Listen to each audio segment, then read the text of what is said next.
Ukraine থেকে মধ্যপ্রাচ্য রণাঙ্গনে ভারত এখন ডানায় মেলছে ড্রোনের ডানায়। সাম্প্রতিক গোয়েন্দা তথ্যে ইসরায়েল ও আমেরিকার ঘুম হারাম হয়ে যাচ্ছে। শোনা যাচ্ছে বন্ধুরাষ্ট্র রাশিয়া এবার ইরানের হাতে তুলে দিচ্ছে এমন সব অত্যাধুনিক ড্রোন প্রযুক্তি, যা মধ্যপ্রাচ্যের আকাশ প্রতিরক্ষা ব্যবস্থাকে নতুন চ্যালেঞ্জের মুখে ঠেলে দিতে পারে। বিশেষজ্ঞদের মতে দীর্ঘদিন গিভ অ্যান্ড টেক সম্পর্ক এক নতুন এবং নাটকীয় মোড় নিয়েছে। 2023 সাল থেকে রাশিয়ার ভান্ডারে ইরানের তৈরি ড্রোনের জয়জয়কার থাকলেও এখন পাছার দান উল্টে গেছে। ইরান আর আগের মতো সাধারণ মানের ড্রোন সন্তুষ্ট নয়।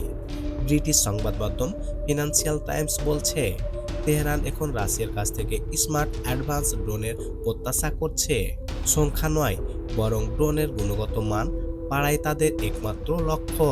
খবর রয়েছে রাশিয়া সম্ভবত তাদের উন্নত প্রযুক্তির জেরাড 2 ড্রোন ইরানে পাঠাতে শুরু করেছে।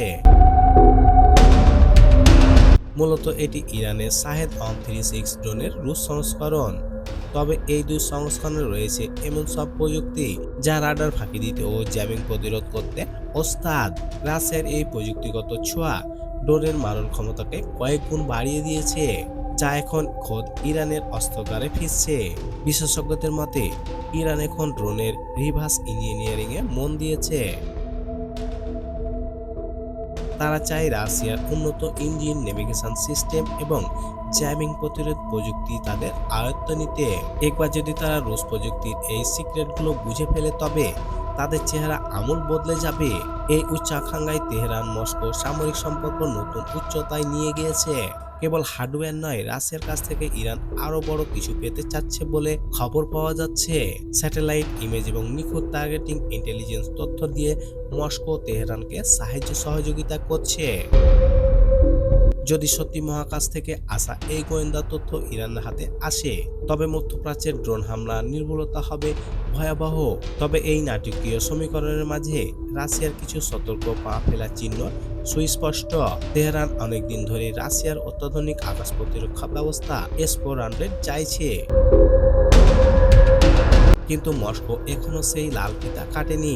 ধারণা করা যাচ্ছে আমেরিকার সঙ্গে সরাসরি সংঘাত এড়াতে পুতিন এই বিশেষ অস্ত্রটি দিতে কিছুটা দ্বিধাগ্রস্ত, কারণ S-400 পরিচালনা করার জন্য রুশ সেনাদের সরাসরি সম্পৃক্ত হওয়ার প্রয়োজন পড়ে।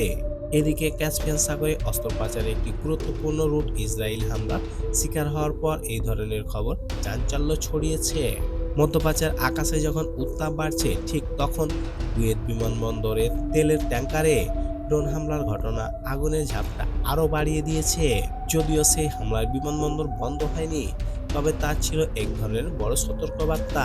2025 সালে স্বাক্ষরিত রাশিয়া ইরান সহযোগী চুক্তিতে আনুষ্ঠানিকভাবে কোনো পারস্পরিক প্রতিরক্ষা ধরা না থাকলেও বাস্তবে পরিস্থিতি কাগজে কলমে যাই থাকুক না কেন, এই ড্রোন গোয়েন্দা তথ্য বিনিময় প্রমাণ করেছে যে দুই দেশের সামরিক বন্ধুত্ব এখন দুর্ভেদ্য দেয়ালে পরিণত হয়েছে।